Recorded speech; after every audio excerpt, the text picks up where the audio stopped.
Hi again. I want to talk about two miniseries today. So not full-bore television series, but at least I got to finish what they started, right?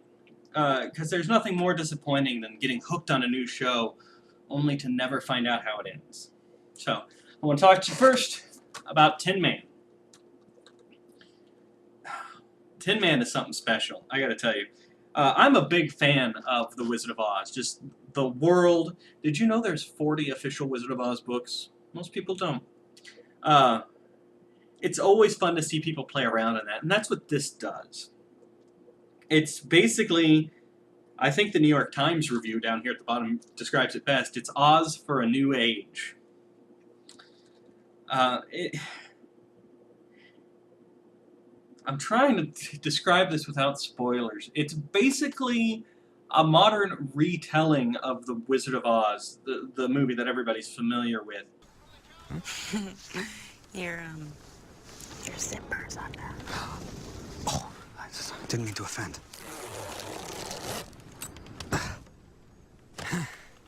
Gotta be careful not to lose your marbles. But, since the sorcerers made our medicos take mine, well, you flick the abacus. Why would they remove your brain? Because of what I know. Without being slavish to it. So yeah, there's a man who wants his brain. There's a creature without courage. There's a man who's lost his heart. But it's not quite the way you think. I've seen a lot of people play around with The Wizard of Oz in a lot of different ways, and this is by far one of the best. Now, we've got that new Oz the Great and Terrible, or Oz the Great and Powerful coming out soon. I have a feeling this is still going to trump that.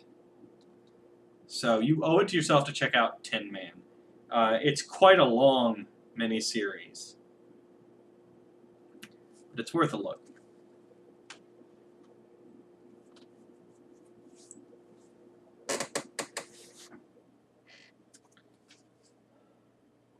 Boy, you better put a clip in there or something.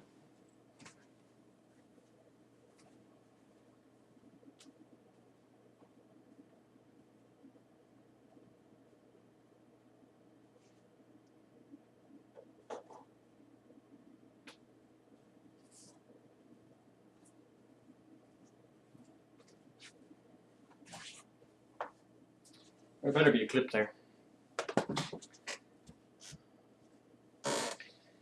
I'd also like to talk to you about the 10th Kingdom. I don't know how many of you caught this when it was around, but it's definitely interesting. If any of you have been watching Once Upon a Time, it's sort of like that, actually.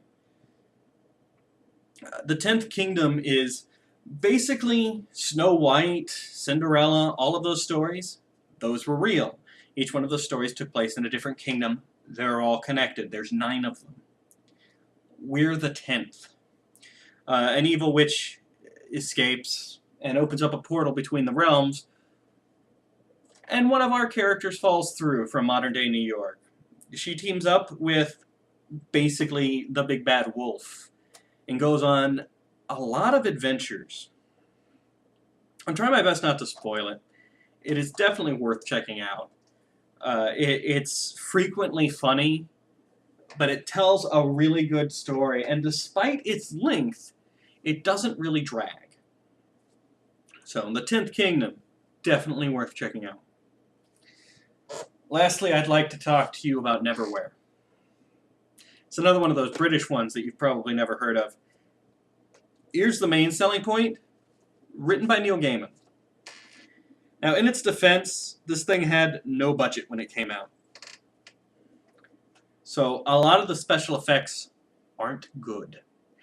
In particular, and most disappointing, the story builds up to this beast, and when you actually see the beast, it's kind of a letdown. I think they used a water buffalo. But the story is amazing. The characters are interesting, the setting divine. It plays very heavily on the concept of the invisible homeless. You know how you walk around and pretend you can't see homeless people so you don't have to give them money? According to this, they have a whole hidden society, a life underneath the city. And most of our story takes place in London below. It's the world that the homeless people inhabit. And it's got magic and evil and angels and demons. It's really quite something. I don't believe this. Temple and Arch, Richard, what are you doing here? Yeah, it's nice to see you too. What's happening? You are out of your depth in deep shit. And I would expect a few hours away from an untimely and undoubtedly messy end. We, on the other hand, are auditioning bodyguards. I think we've seen enough. Thank you all. Mr. Varney, if you could wait behind. Why did you have to come here?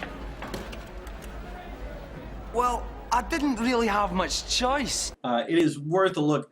You're going to see some parts, because it's all shot on location. Like I said, they had no money. They didn't have CGI.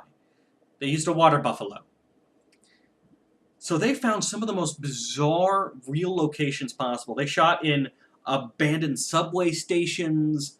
They shot in this place. It's a staircase that goes around in a square, and it goes down for what seems like miles. There's just some amazing locations. And of course, the story, written by Neil Gaiman, is incredible. A lot of the actors are really good. Now, I have an issue with the actress who plays Hunter. I don't think she's very good at all. But then there's the actor who plays the Marquis de Carabas, and he's incredible. So, if you can set aside the almost non-existent budget, you have to check this out. It is a very interesting story, told very well.